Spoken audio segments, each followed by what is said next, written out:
Welcome to the Economic Rockstar Podcast with your host, Frank Conway, connecting brilliant minds in economics and finance. In this week's episode of the Economic Rockstar Podcast, I speak with Professor Vernon Smith, recipient of the Nobel Prize in Economic Sciences in 2002. This episode was recorded early in 2017, and I am so excited to share with you this conversation that I've had with Vernon. Professor Smith shares with us what life was like growing up in Wichita, Kansas during the Great Depression, how he was schooled during his early formative years by an immigrant German teacher, the roles of his parents in influencing Vernon's beliefs, morals and hard-working ethics, as well as Vernon's role during World War II as an employee of Boeing. We also discover a story of overcoming adversity and also being exposed to innovation and entrepreneurial activity in the early 20th century. Professor Smith tells us a story of how electrification during the Roosevelt administration in the 1930s ended the use of the Coleman lamp for farmers, but how Coleman lamps pivoted to deal with this structural shift. We also discover how Vernon found his way in studying economics and his influencers at that time. And we find out about Vernon's discovery of a competitive equilibrium in an oral outcry auction without participants requiring complete or even prior knowledge, this resulting in his award of the Nobel Prize in Economic Sciences. We find out about Vernon's connection with Adam Smith, who he would like to meet if he could time travel, and books he'd recommend and much, much more. So why not check out the show notes page at economicrockstar.com/Vernon Smith, in which you can find out some more of the content and links available that are mentioned in this podcast episode. You could also check out my Patreon page at patreon.com/Economic Rockstar, in which patrons of the show can access extras of this episode. That's at patreon.com/Economic Rockstar. I'd also like to give a big shout out to a supporter of the show through Patreon, Dominic Bonacci. Thank you very much for being a supporter of the show. Economic Rockstar is a free podcast that does not exclude anyone from listening as long as they have a device to listen, download or stream. I have many listeners from all parts of the world, and I truly am pleased to know that the Economic Rockstar podcast unites all of you through the common theme of economics. I strive to commit to releasing an episode each week and aim to develop Economic Rockstar into much more than just a podcast. Patreon is a platform that gives you, the listener of the Economic Rockstar podcast, the opportunity to express your appreciation of the show by committing a financial reward for as little as $1 a month. Patreon allows me, the creator of the Economic Rockstar podcast, to be rewarded and paid by you so I can continue with the running costs of the show and to reinvest and expand the podcast into other platforms or mediums in the future. To find out more on how you can help the Economic Rockstar podcast and have your name added to the supporters list on my website, please check out my Patreon page at patreon.com/Economic Rockstar or visit the supporters page on the Economic Rockstar website. It was actually incredibly naive, you know. The whole notion that I would be able to get into Caltech when I had this terrible high school record. But, you know, I went to work and I made it up and I got in. So, you know, I look back on all of this, and yes, there were struggles, there were difficulties, but boy, I was born in a free country where, you know, you can aspire. You can aspire to do better. And you can work for that and try to take advantages of opportunities.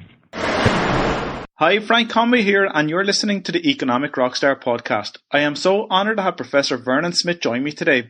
Hi, Vernon, welcome to the show. Well, it's a pleasure to be here, Frank. Professor Vernon Smith was awarded the Nobel Prize in Economic Sciences in 2002 for his groundbreaking work in experimental economics. He has joint appointments with the Argyros School of Business and Economics and the Fowler School of Law, and is part of a team that will create and run the new Economic Science Institute at Chapman. Dr. Smith has authored and co-authored more than 300 articles and books on capital theory, finance, natural resource economics, and experimental economics. He serves or has served on numerous board of editors, including the American Economic Review, the Cato Journal, Journal of Economic Behavior and Organization, and the Journal of Economic Methodology. Dr. Smith is the Distinguished Fellow of the American Economic Association and Anderson Consulting Professor of the Year, and the 1995 Adam Smith Award recipient conferred by the Association for Private Enterprise Education. Professor Smith completed his undergraduate degree in electrical engineering at the California Institute of Technology, his master's degree in economics at the University of Kansas, and his PhD in economics at Harvard University. Professor Smith, I'm very much interested in, I suppose, the background to economics, and I wouldn't mind if you could take us back to your earliest recollections of life in Kansas, where you were brought up. Maybe not necessarily in economic terms, but if you want to draw parallels to life then and perhaps what life is like today. I know it's different where you are in California compared to Kansas, but generally. Well, yes, Frank, I can, I'm a child of the Depression in the sense that I was born in 1927, and, we started in the Depression 2 years later, and so my earliest memories were one of kind of considerable family hardship.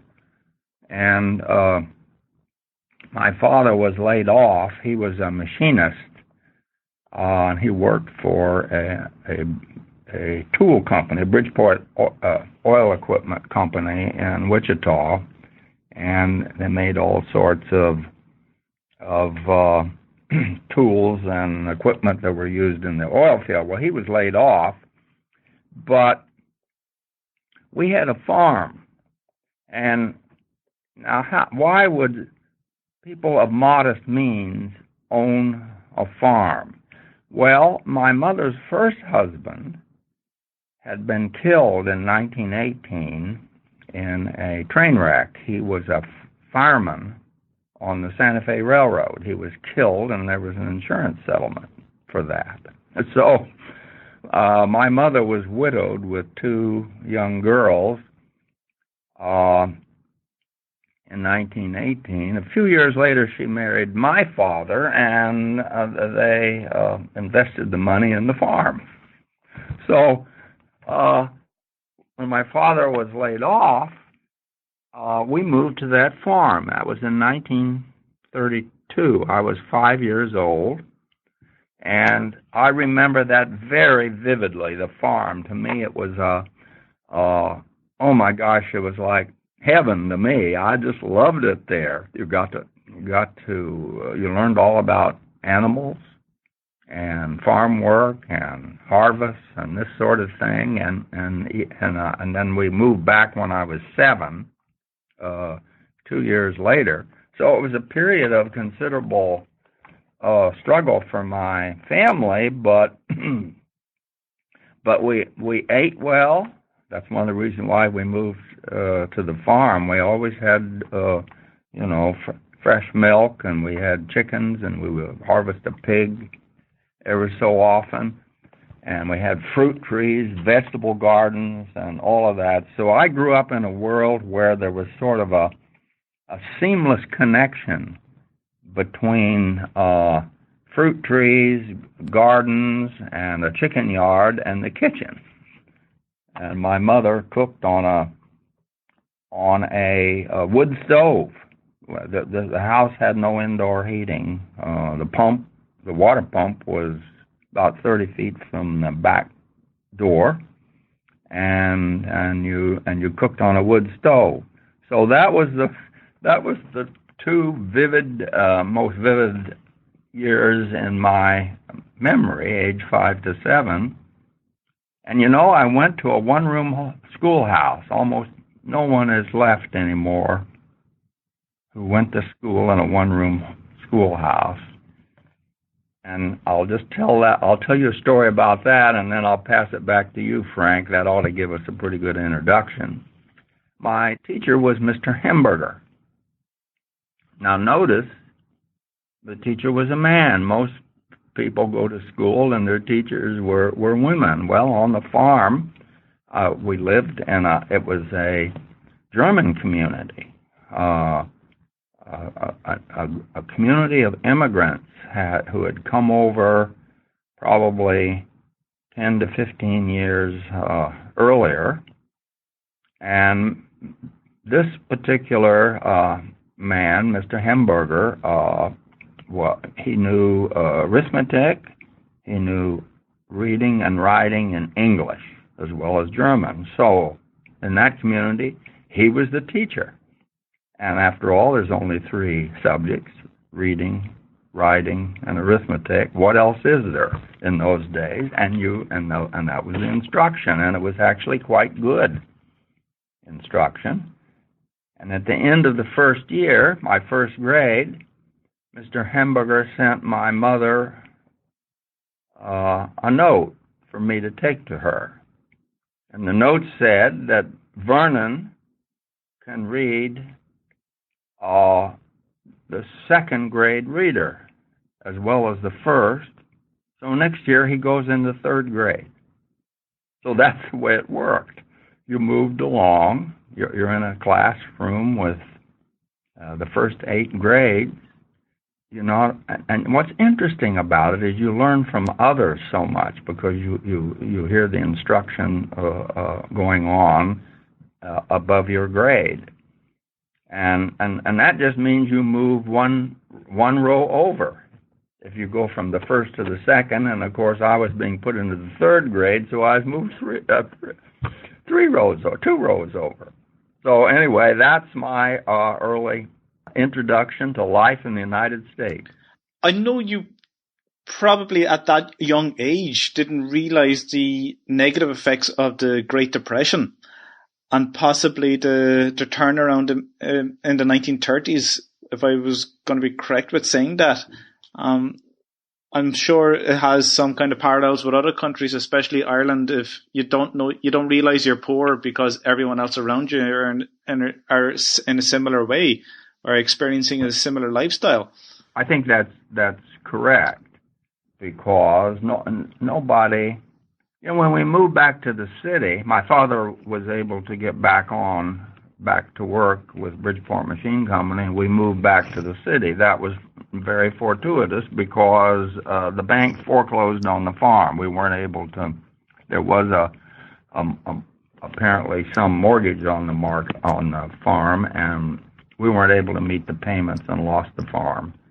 So, and that was a very common thing. But we were back in the city, and I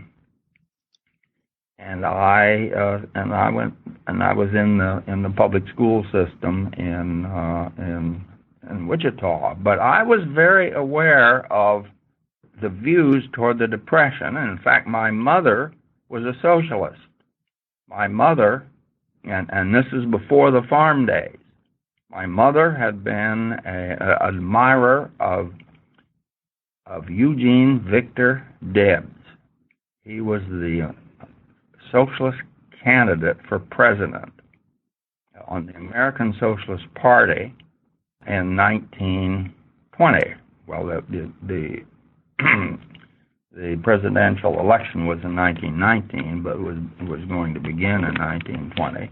So my mother, who is voting for the first time, keep in mind the history here. Women were not able to vote in the United States until 1919.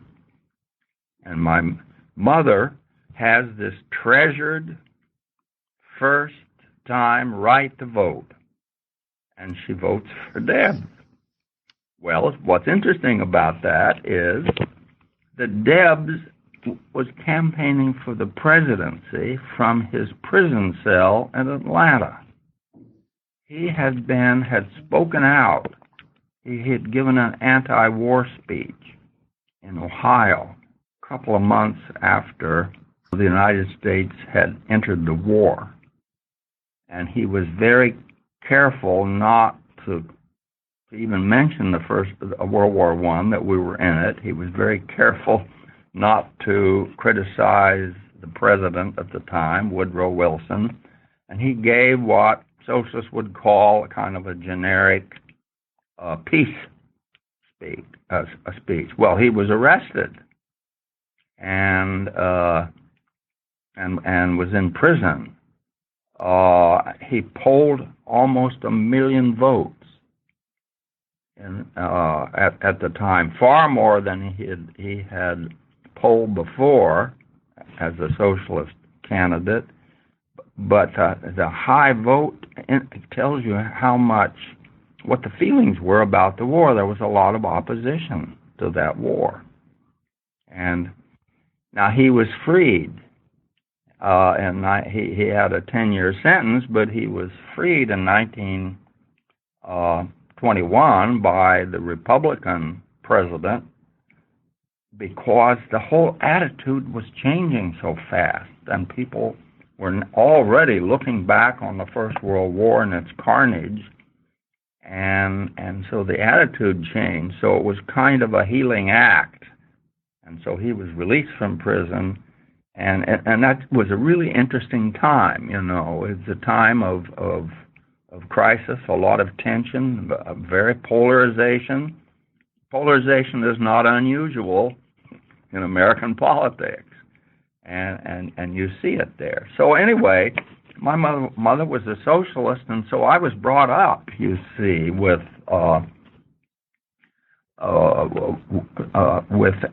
in a family and around people that were. There were several things about them. They were tended to be opposed to war. They were opposed to racial discrimination. You see, my mother was very much in favor of equal rights for all races and ethnicities, and so I was brought up in that. Well, I often like to say is the American socialists got two things right. One, they were passionate defenders of freedom of speech. They were skeptics about war and thought we should do our best to stay out of them. They only got one thing wrong. They didn't really understand economics and how things work. And you were on a path to discover that then yourself later on. And when you went to Wichita to continue with your studies, how was the foundation that Mr. Himberger gave to you at the time back in Kansas? How was that foundation built and readied for you for studying in high school? Oh, it was very good, very good. I was a good student in the basic subjects.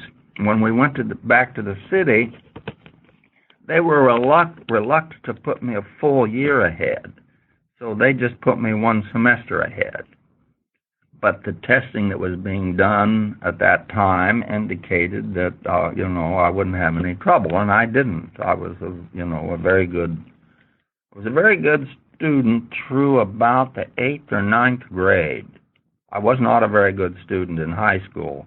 I just wasn't interested. Boys are interested in girls and all kinds of other things. And so I wasn't that good a student in high school, but that's not because that was because of my kind of motivation at the time. But I always expected to go to college, and so when that was a kind of a strong. No one in my family had gone to college, but my parents had expectations that I would go to college. And now I had two half-sisters who were not expected to go to college. You see, that's a big change that from those days. My mother and father did not bring my sisters up with expectations they would go to college, but I was brought up with that. And fortunately, that's changed because, in fact, one of my two sisters was a really good student in high school. The other one dropped out of high school. But my sister Eileen was actually quite a star. She was a national honor scholar in high school, and obviously should have gone to college. Should have been get more education. But that was the climate of the day. Your interest lay in engineering, or you eventually discovered engineering, and you worked for Boeing in Wichita. as a 17-year-old? Yes, I did. I was not yet. That was part of the process where I became interested in science and engineering. I when I went to I actually went to work at Boeing. I was 16. It was in June of 1943. See, I was born in January 1927, so I was 16.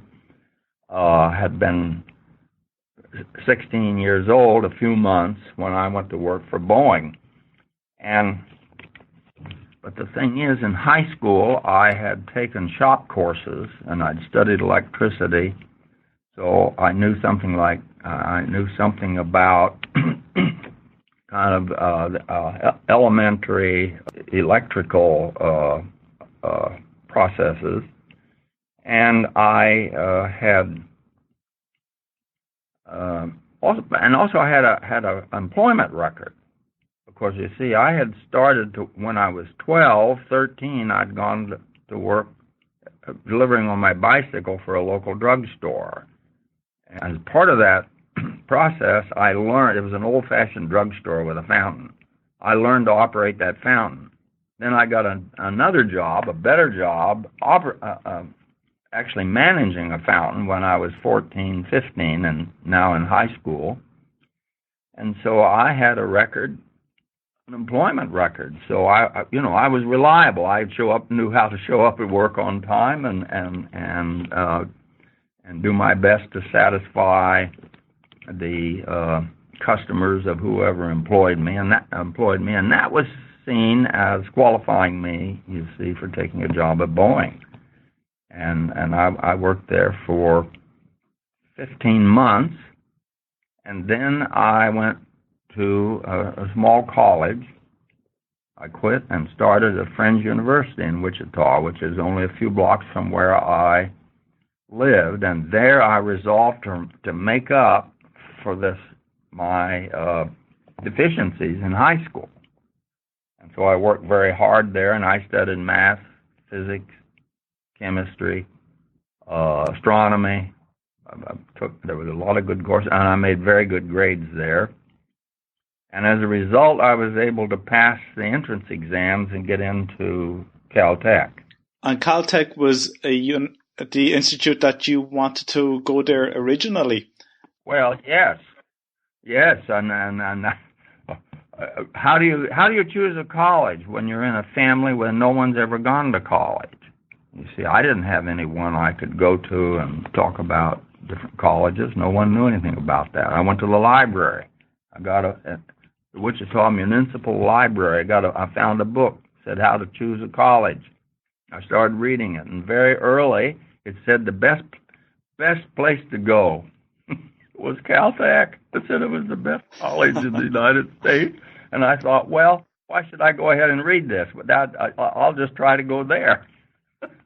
Of course, it was actually incredibly naive, you know. The whole notion that I would be able to get into Caltech when I had this terrible high school record. But, you know, I went to work and I made it up and I got in. So, I look back on all of this, and yes, there were struggles, there were difficulties, but boy, I was born in a free country where, you know, you can aspire. You can aspire to do better, and you can work for that and try to take advantages of opportunities. So anyway, that's where I was very lucky to be born in a free country. And even at that young age, there's so many lifelong lessons that you have taken on there and even shared with us. The hard work, the difficulties growing up, the Great Depression, the World War. You know, not many people would experience that in their own lifetime, and you've experienced it at such a young age, up to the age of 18 and 19, and the determination to get your first choice and go to Caltech by both hard work at Boeing to earn money and also to study as often. And you took on extra classes during your period, your summer period, where you didn't have to. Yes, and you know, Over the years, what's interesting is how many people who I have known that are quite accomplished, that if you looked at how they started, you would never believe they would make it. I mean, the story of overcoming adversity is really one of the best American stories that you can find. And I think what all of us, of course, what I very much wish is that all people would be able to have opportunities in which they could, advance to whatever extent they aspire to advance. I mean, maybe people differ to the extent to which they want to do that. Well, that's a free choice. Vernon, would you know what the city of Wichita is like now as a manufacturing city compared to life when you were back in your teens growing up? Well, it's still an aircraft city. Okay. I grew up surrounded by entrepreneurs. I never realized it at the time, but I later looked back and realized that there were just a number of them. One of the companies that weren't all aircraft, in fact, that was the new industry that was developing. An old industry there was Coleman lamp. Coleman had invented a lamp that burned gasoline, and you pumped air into it so it was under pressure, and the gas fumes would come out into sort of little.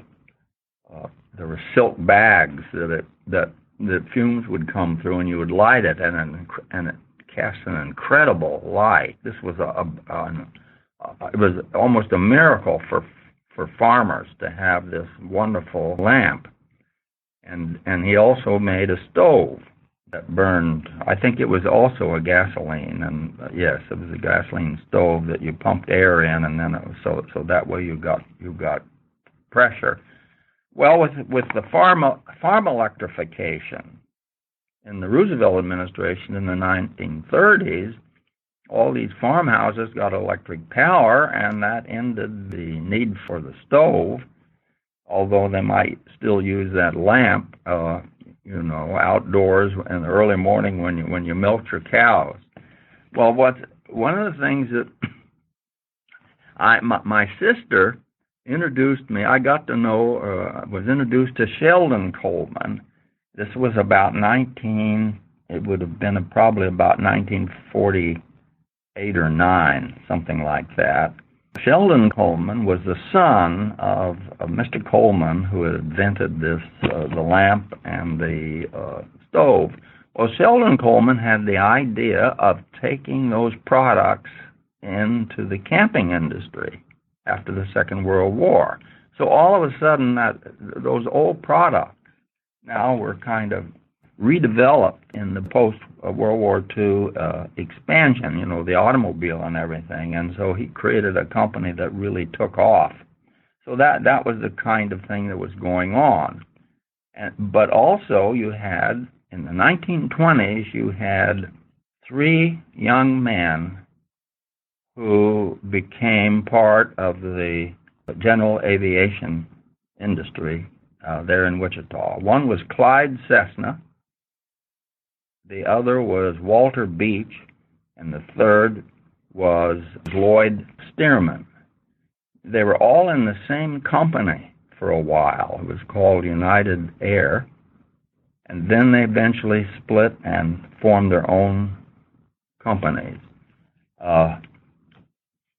Walter and his wife, Walter and Olive Ann Beach, founded Beach Aircraft in 1932, if you can believe it. That's the very depth, the worst part of the Depression. They started their company. They got financing from a local department store owner, George Ennis. Ennis Department Store was a well-known name there in Wichita. It was local capital did that. And so help me, so Beach Aircraft grew and became more and more important. Walter Beach died, I think it was in 1959. He was a test pilot and he was killed. And his wife, Olive Ann Beach, took over that company and took it into became an international company. She was the first woman president of a New York Stock Exchange listed company. And so that's one. And then there's Clyde Cessna, and he did the Cessna. Lloyd Stearman and I started his company, and it built a biplane that became the primary trainer that the Navy used.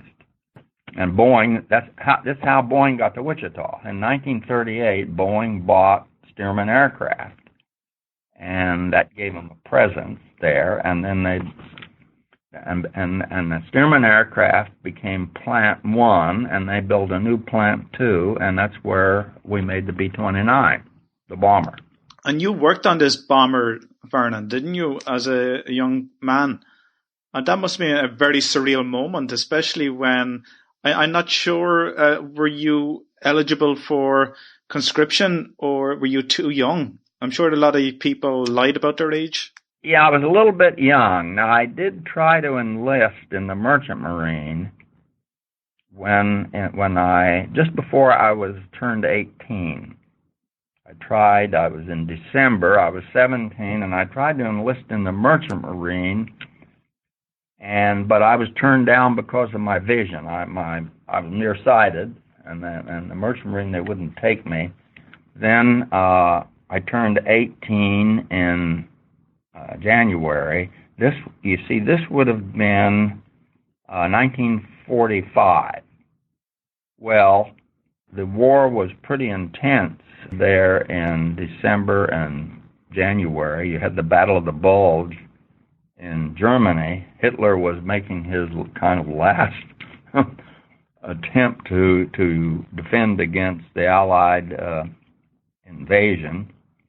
But I wasn't called up for my first physical until about February or March. And by then, there was less of a demand for people. Again, because of my vision, they gave me a 4F classification. So that's how. And then I was called up for reclassification in August of 1945. I went to Leavenworth, Kansas for my physical. And while I was there, the U.S. dropped the bomb on Hiroshima. And I'll never forget that. I'm up there for several days to take the exams and everything, and it was just incredible. Everyone just realized that somehow the whole world had changed. That here was this weapon whose destruction was unimaginably large, and there was a sense that of tremendous uncertainty about the future. Of course, it ended the war in Japan, and people turned back to peacetime activities. But that was, it's just really kind of remarkable. All of those events. Yeah, and then you had the baby boom period, and I just wonder at that point, I suppose the economic activity of the United States pretty much picked up. People wanted to settle back and perhaps wants to enjoy a life, something like that you had experienced initially in Kansas. I'm not sure if this is a glorified assumption or whether that was true. Well, yes, and you had the veterans coming back, and many of those went to college. When I went I was at Friends University in 1944-45 studying, and then I took the exam, got into Caltech in the fall of, and I went to Pasadena, California in the fall of 1945. Well, I couldn't live in student housings at Caltech because there was a Navy training program still in operation. Well, that wound down, but after my first year there, and a lot of my classmates were veterans who had come back from the war, and they had under the GI Bill, they could go to any college and have their tuition paid. And so I had several older veterans as classmates, and of course, so there was this huge expansion in American college education after the Second World War, and I was part of that. Finished at Harvard in 1955. You see, with my PhD, that was 10 years after I had first gone to Caltech, and I had several job opportunities. In 1955, it was a very good market for young men coming out with doctor's degrees. And my first appointment was at Purdue University then. I'd love to know exactly not exactly, but I'd love to know your interest in economics, how it came about, and whether you were aware of these economists that were so prominent at that point, like John Maynard Keynes and Friedman and Samuelson later on. Would you have been aware, and would they have influenced your thinking or your understanding in terms of where you were going to go, and how it might have gone back to your conversations with your mother, who was a socialist, and whether that influenced your type of economic thinking? Well, yes, and I was still very much under the influence of those early years, and part of my interest, I think, in economics came out of the fact that I had this socialist background. I wanted to learn more, but I didn't kind of know about economics as a field until I took at Caltech. I was a senior, and I took a course in Introduction Principles to Economics, and I just found it, fascinating. And I remember thinking that, well, maybe, that I really like this stuff. Maybe I will, instead of going on and the study of science and engineering, maybe I will consider economics. So I went to the Caltech library, and one of the first books that I stumbled on in the library was Paul Samuelson's Foundations of Economics. Well, that's very much a mathematical treatment of economics. And I remember looking at this book, and I was thinking, well, gee, this just looks like physics. This is not that hard. Little did I know, that it was a lot more involved than that. But and of course the Keynesian sort of models I was introduced to in that principles class, because that was very much the thing that was starting to take hold in introductory economics. So that I decided when I, even before I graduated, that I would go back to Kansas, and where the tuition was very low, because I was getting help from my parents as well as the money that I had saved, but my parents would no longer be supporting my education. I'd be on my own, so I thought, well, I'll go back to the University of Kansas, and tuition is very low, and I can live much more cheaply there than in California. So I sort of made that decision, and I did it, and the University of Kansas was a great experience for me in studying economics. I had a couple of three people there very much influenced me, and in particular, Richard Howey, whose field was the history of economic thought. I kind of learned from him what deep and careful scholarship was all about. He was a great role model. He had been a University of Chicago PhD, and so after I finished my master's degree there, I stayed on and taught for a year at the University of Kansas, and then I went to Harvard. That would have been in 1952, and I'd already had some graduate courses. I didn't have to be in Harvard that long. 3 years was I was able to finish and go on. So I had an advantage at Harvard in the sense that I had this incredibly rigorous undergraduate training and had learned how to work really hard and study hard. And then at the University of Kansas, I had this was launched into economics, I think, with a very good foundation courses, graduate level foundation courses in economics. Vernon, your Nobel Prize in Economic Sciences was on experimental economics. Was this something that you accidentally stumbled on during your teaching at Purdue, or was this something that you had conversations with other economists perhaps and decided to work on it and, test some of the basic microeconomic theories? Well, at Harvard, a course was taught by Professor Edward Chamberlain, and it was on the course was on monopolistic competition. And this was a field that he had developed and had written a basic book in.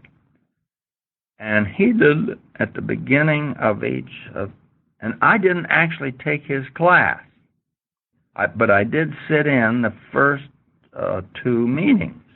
You could do that at Harvard, especially if you were coming in and you'd already had some introductory graduate classes. You could kind of audit courses for a day or two and find out whether you needed to take them for credit.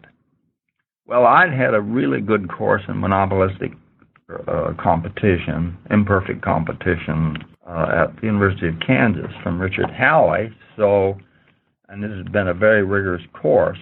So I decided not to take Ed Chamberlain's class. But the first day, he did an exercise that was an experimental market. It was one in which we just circulated, and you would be given a value if you were a buyer, or a cost if you were a seller. And if you met up and you would try to negotiate a sale, then a buyer and seller would meet. And if the seller's cost was below the value of the buyer, there was room in there for gains from exchange. And if there wasn't, well, you'd go ahead and each would go and try to find another pairing. So Chamberlain did this exercise, and he could put the supply and demand up on the blackboard based upon the values and costs he'd assigned everyone, and the market just floundered around and wasn't even close to the competitive equilibrium. And Chamberlain used that as kind of an introduction to his class. And basically he says, well, you see, competition doesn't actually work, and that's why we have and I created this field of monopolistic competition. Well, I remember the graduate students, none of us really thought much of that. I remember fitting into the prevailing view of the graduate students at the time. They saw that was kind of a silly exercise, and also was very self-serving. Not that anyone doubted that he was correct, that competition is somehow an abstract ideal unlikely to be achieved in any given market. I think everyone believed that, but they didn't see this exercise as relevant. Well, so I had that little introduction. But that was at the very beginning of my 3 years at Harvard. I sort of forgot about it, went about, and ended up finishing the degree, finishing my thesis. I go to I go to Purdue. Well, I'm teaching principles of economics. And one of the things that I found difficult in teaching students economics at that time was that we didn't have any good way to convey to students an understanding of what was the connection between economic theory, supply and demand theory, and kind of what people actually do in markets. Okay? And that got me thinking back about Chamberlain's experiment. And I thought, well, wait a minute. There's nothing wrong with doing that. Nothing wrong with that exercise, really. But but it could be used, I thought, more effectively as a tool to kind of explore that relationship between kind of on-the-ground trading and buying and selling and this supply and demand. And I thought, well, but for one thing, Chamberlain didn't repeat his experiment. He didn't have any, it was just a one-shot thing, so there wasn't any flow over time and repeat exchange, so no opportunity for people to learn. And then I thought, well, if anywhere in the world there's a competitive market, it must be in the Chicago commodity pits and the New York Stock Exchange. Those, because those are open auction systems and a lot of people participate in them. So I'm going to the library to find out how people trade, what the mechanics of trade was in these stock and commodity exchanges. And there I learned about that. Well, that wasn't part of the training of an economist. That wasn't economics, you see. Well, apparently I introduced the term double auction. Actually, I thought I got it from that book, but apparently I didn't. But it's a two-sided auction where buyers announce bids, sellers announce asking prices, and then you can get a trade from either side. And those are, of course, very well known today. They're all electronic, and these bid-ask trading markets. Well, that's a two-sided auction system with both sides, both buyers and sellers, acting. So I thought, well, I'll do an oral outcry, two-sided auction in the class after I've given them half the participants in the class values that make and designate that they're the buyers. And then the other half I designated as sellers, and I assigned them private individual costs. Well, what I thought I was going to show, Frank, was that since people didn't have complete knowledge of the market, all they knew was their own individual value or cost. They knew nothing about the others. Also, these were first day of class. They don't know anything about economics yet. So I thought I was going to demonstrate that this market wouldn't work very well. Well, we did a series of trading periods. Each one lasted about, I had 22 people in that class, and each trading period lasted about 5 minutes, and then we would stop it, and I would start again. So it's like Monday, Tuesday, Wednesday, okay, in a trading market. Well, it's converged to the competitive equilibrium.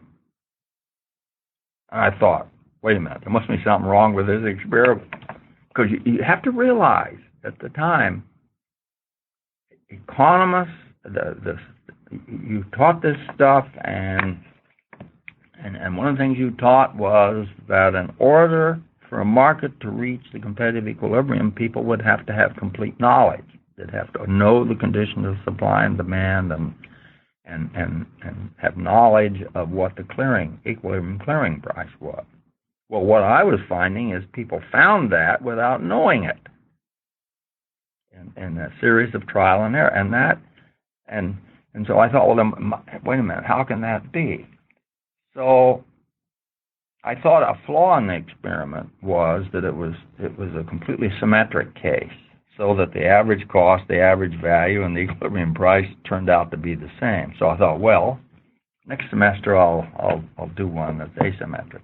Well, that converged also very quickly, and every one I did of these converged, and that fascinated me. That eventually became more and more the sort of thing that I turned my research interest to. Although the first few years at Purdue, I was continuing what I had done out of my thesis. So that eventually, and so the experimental economics just started with me trying to answer some questions, finding that I was wrong and how I thought about these markets working, and then more and more using this tool to explore and understand. Okay, we eventually did, instead of the double auction, we did posted offer pricing as in ordinary retail markets. We did sealed bid offer markets. We explored a lot of different institutions. They all basically tended to converge. Some took longer than others. The particular mechanics of trading and the rules that govern that influence how rapidly it converges, but they all tended to converge because, indeed, it was an equilibrium. There was only one point where buyers and sellers could be simultaneously satisfied, and that maximized the gains from trade, and people found it. So that completely changed the way I think about economics. And the whole concept of rationality, you see, started to change in me, because people could, through institutions, people with their preferences and their technology can discover, you see, ways to make both sides in a market better off. And so that, and then more and more, and then gradually other people got interested in that. So at first there was, of course, tremendous skepticism. People couldn't understand why I was doing experiments, because economists didn't do those. So, not my colleagues at Purdue. They were very forgiving. We were all young professors. We each had our own, were various things. A lot of great things happened at Purdue. Quantitative economic history was born out of those years that I was at Purdue, and quantitative methods and mathematical analysis became more a part of economics, but also the applied aspect of it. So, in economic history and in the work I was doing in markets. So we tended to encourage each other, even though at Purdue we weren't following the pathways that many others were and had been following at other universities. And so a lot of great things came out of that. And for me, one of the great things that came out of it was experimental economics. I was 12 years there at Purdue. It was a glorious, productive and exciting period in my life, and that's where experimental economics was born. It's amazing that you didn't necessarily follow what was going on in the mainstream in economics, that you were pretty much I wouldn't necessarily say, I suppose, a risk taker or a nonconformist, in that you, as young academics at Purdue, you worked on these experimental auctions, and it's for the benefit eventually of the economic science. And you did something similar by questioning, say, for example, the central role of government to solve the freerider problem by providing public goods. And you looked at how private enforcement rules seem to actually work out well in certain industries like cattle ranching and Eskimo polar bear hunting. I'm actually quite intrigued how you actually went about that type of research to show that you don't need to have this government to provide for public goods. Well, yes, and I was interested in kind of mechanisms whereby people would have the incentive to provide goods that were shared. And the whole idea was, are there better ways, you see, to discipline the process whereby some goods are produced that don't have the characteristics of the ordinary private goods, which, of course, the American economy is very good at providing. Now, one of the things that was important in those early experiments that it took me many years to fully understand the special characteristics of the way we were treating what we call a commodity in those markets. And those goods, abstract goods that we were trading, were actually all perishable. Why is that? Well, when a buyer and seller made a trade, they each recorded their profits from that trade. Well, imagine, why do you buy a hamburger? Well, because it costs less than the most you're willing to pay for it. And so you earn a surplus whenever you buy something in a market. A seller earns a surplus because it costs him less to produce that hamburger than what he's able to get for it in the market. So both sides gain. But the hamburger's gone as soon as it's sold. Okay, it's because not. In other words, these are markets in which no one buys anything for resale. He's buying only for final consumption.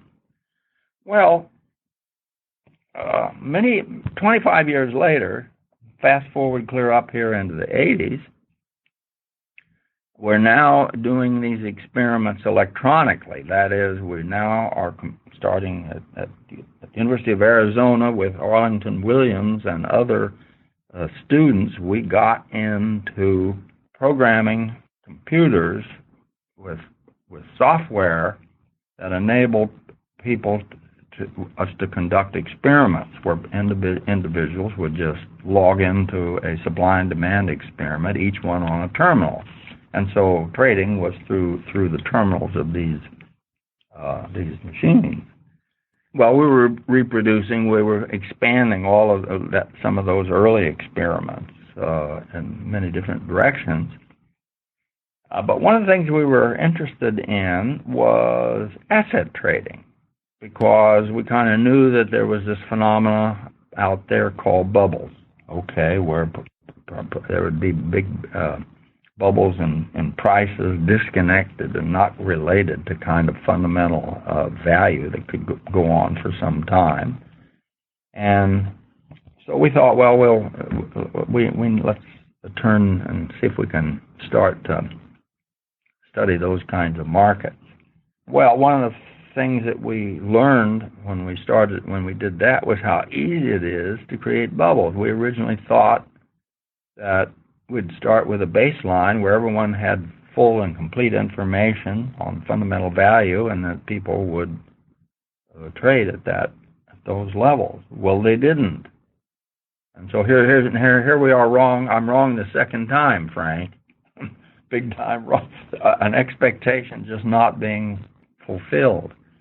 And so what the learning that came out of that is that markets where the item can be retraded, you can buy not only and for use, but you can also resell it. So like a home.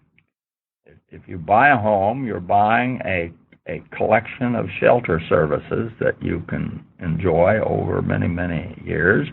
But that home also has a resale value. And so, you saw that very clearly, of course, in the great housing bubble that started in 1997 and peaked out in 2008. You had a big increase in the market prices of homes relative to any reasonable value based upon rental value, and also all completely out of line with the growth in prices of other goods. And a lot of evidence here of that bubble. Well, of course, that's exactly what we were getting in the lab back in the mid-'80s when we started to study the asset trading in the laboratory. So the learning that came out of that, and if you look at macro accounts, what's really interesting is that there is by far the largest component in total output is consumer non-durable goods and services. That's about 2/3 of GDP. It's 70. If you subtract government spending from GDP to get private product, it's about 75% of private product is made up of things that can't be retraded. their services, their hamburgers, haircuts, hotel rooms. Contract for a hotel room, not to resell it, but to stay in it overnight. Okay, now that's really simple, isn't it? It's a very simple concept, but it's very fundamental. And those goods behave really well. When people say they don't like markets and everything, they need to distinguish between most markets perform incredibly well. 75% of private product. And why? It can't be retraded. They're final goods. Now, those markets are very stable. In a recession, that spending and those markets hold up. They don't fall along with GDP, anything like durable goods do, with homes and automobiles and that sort of thing would tend to fluctuate a great deal more. And so, I think from a point of view of public policy, the need is for stability is to sort of focus on better rules for governing things like housing mortgage markets, which are a source of so much instability in the American economy. Now, it turns out the experience, though, the big housing bubble, 1997 to 2007, and then it's crashed. That's not new in America. Steve Gierstedt and I have a book on rethinking housing bubbles. We studied the Great Recession and forces bringing about that debacle. And then we went back to the 1920s, and we thought that, well, that must be very unusual. Then we went back to the 20s and up into the 30s. Sure enough, housing was a very interesting part of what was going on in the 1920s. You had a big increase, percentage increase in the construction of new homes from 1922 to 1925. Then the construction flattened in 1926 and then fell in 1927, 28. It fell for 3 years in a row. And that was, by the way, being driven, that big increase was being driven by a huge inflow of mortgage funds. So it was credit. When you're producing goods that last 50 to 100 years and you are buying them mostly with credit, you see, that can't go on forever.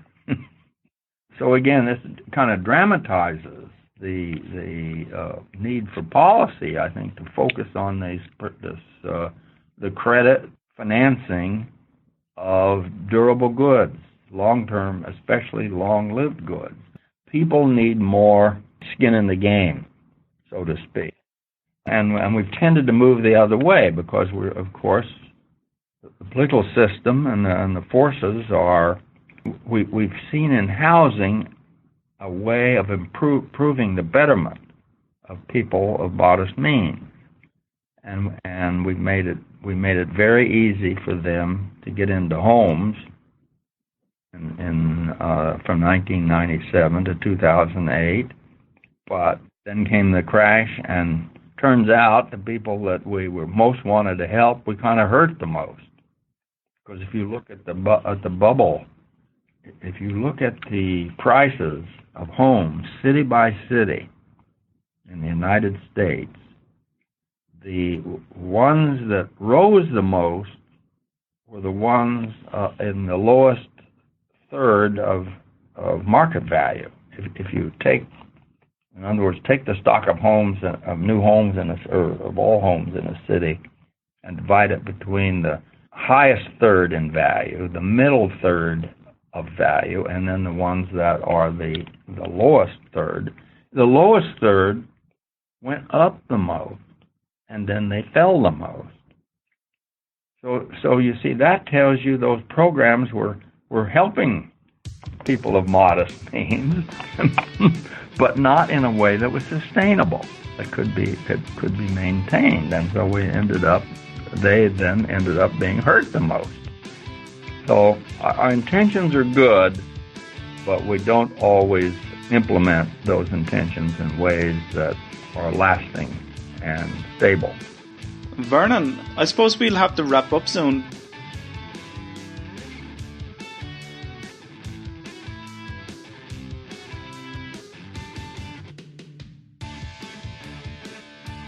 Thanks very much, and I really appreciate you taking time out for this lengthy interview. I'm so grateful, and I'll send you an email with links. Okay, my pleasure. Bye-bye. Thank you very much, and have a good day. Thank you. Bye.